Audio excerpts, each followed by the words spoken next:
TMC 5টা ছাগল মমতা ব্যানার্জি নিজে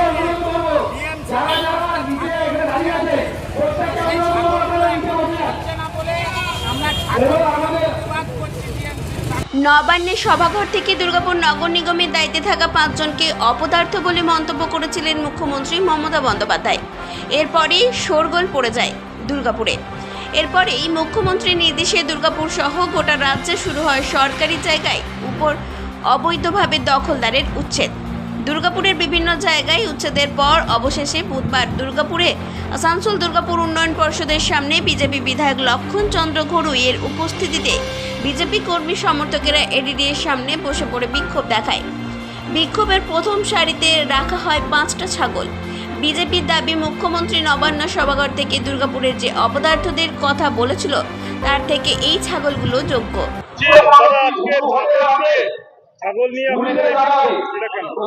ছাগল নিয়ে বিক্ষোভের কারণে আপনি জানেন যে এর আগে মমতা ব্যানার্জি প্রেস কনফারেন্স করে বলেছে যে দুর্গাপুরে 5 জন ছাগল মিলে মানে 5 জন সকল নেতা তা দুর্গাপুর চালাচ্ছে এবং তারা এতটা অপদার্থ যে দুর্গাপুরে কোনো পরিষেবা দিতে পারছে না মানুষদেরকে। তাই আমরা এই নেতাদেরকে, সকল নেতাদেরকে আমরা বলতে চাইছি যে আপনাদের প্রতি কি নিয়ে এসেছি, এর পরেবারে আপনারা যদি ভালো করে ছাড়তে না পারছেন আমরা আপনাদের জায়গায় এই 5টা ছাগল বসিয়ে দেবো এবং ডিএমসিতে আগামী দিনে আমরা ভেড়া চাষ করব। কারণ দুর্গাপুর এই ছাগলের দ্বারা চলছে না এবং এই ছাগলদেরকে আমরা অনুরোধ করছি যাতে যোগ্য নেতৃত্ব এসে জায়গা দেন যাতে দুর্গাপুরের মানুষ পরিষেবা পায়। মনে হচ্ছে অপদার্থগুলি না সরে আমরা রাস্তা থেকে ছাগলগুলো, এরা তো এরই প্রতি আমরা এদেরকে নিয়ে এসে আমরা ওখানে বসিয়ে দেবো। কমসে কম এদের থেকে এই ছাগলগুলো ভালোভাবে চালাবে। পারিজাত গাঙ্গুলি, বিজেপি রাজ্য কমিটি মেম্বার। অবৈধ দখলদারদের আগে পুনর্বাসন দিতে হবে, তাছাড়া এই উচ্ছেদ চলবে না। প্রয়োজনে বুলডোজারের সামনে এসে বসবো, দাবি বিজেপি বিধায়ক লক্ষণ চন্দ্র ঘড়ুইয়ের।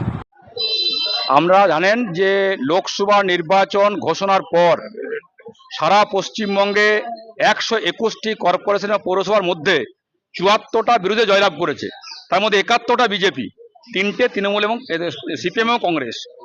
আর তারপরে নবান্নে তড়িঘড়ি বৈঠক ডেকে মমতা বন্দ্যোপাধ্যায় ঘোষণা করেছে হকার উচ্ছেদ। সেই হকার উচ্ছেদ কেন্দ্র করে দুর্গাপুরে বিস্তীর্ণ এলাকাতে যা 40 বছর ব্যবসা করছেন, 30 বছর ব্যবসা করছেন, তাদের ঘর ভাঙা হচ্ছে, ভেঙে দেওয়া হচ্ছে। এই মমতা বন্দ্যোপাধ্যায় বলেছিলেন চাকরি নেই তো কি হয়েছে, শিল্প নেই তো কি হয়েছে, ফুচকা বিক্রি করুন, চপ বিক্রি করুন, ঘুগনি বিক্রি করুন।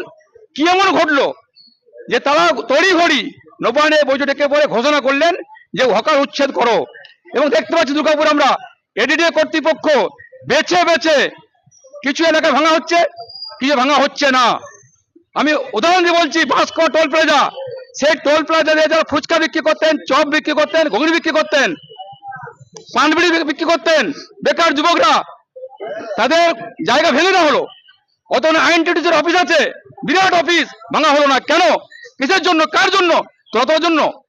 রাতের অন্ধকারে বালি যাচ্ছে, কয়লা যাচ্ছে, গরু যাচ্ছে, সেখানে টাকা তোলা হয়, তাই অফিস ভাঙা হলো না। আজকে অস্বাভাবিক বিদ্যুৎ মাসবৃদ্ধি হচ্ছে, দ্রব্যমূল্য বৃদ্ধি। দুর্গাপুরে কর্পোরেশন লোকাল ডোকার সামনে, নাকের ডোকার সামনে আবর্জনায় ভর্তি, দুর্গন্ধ ছড়াচ্ছে, সংস্কার করার লোক নেই। মমতাজি বললেন দুর্গাপুরের 6 জন প্রশাসক অপদার্থ, একজনের বাদ দিয়ে পড়ে।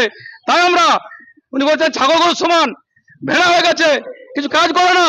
তা আমরা আগে ভেড়া পাইনি, তাই ছাগল নিয়ে প্রতিবাদ করেছি। আমরা বলতে চাই মমতাজিকে, আপনি বলছেন অপদার্থ, ভেড়ার দল, ছাগলের দল, তাহলে সেই ভেড়াকে বসিয়ে রেখেছেন কেন? কাজ সারতে, কিসের জন্য? 2 বছর ধরে দুর্গাপুরে ভোট হয়নি, মানুষ পরিষেবা বঞ্চিত, মানুষ তারা ভোট চাইছে, নাগরিক পয়সা পাচ্ছে না, বন্দুকের আওয়াজ চলছে, চুরি হচ্ছে সিটি সেন্টারের বুকে, অপহরণ হয়ে যাচ্ছে।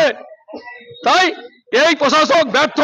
তাই দুর্গাপুরে যে সমস্ত উচ্ছেদ করছে আমাদের দাবি তখনই উচ্ছেদ হবে, পুনর্বাসন দিতে হবে, ডিমার্কেশন করার পরই ভাঙবে, তার আগে নয়। তার আগে পুনর্বাসন না দেওয়া হলে বিজেপি আজ আন্দোলন শুরু করেছে, এরপর আন্দোলন যাবে, রাস্তা অবরোধ করবে, বুলডোজার সামনে প্রয়োজন দাঁড়াবে, যতক্ষণ না এর চিত্র পরিষ্কার না হচ্ছে। দুর্গাপুর থেকে কৌশিক বাসুর রিপোর্ট, 99 নিউজ বাংলা।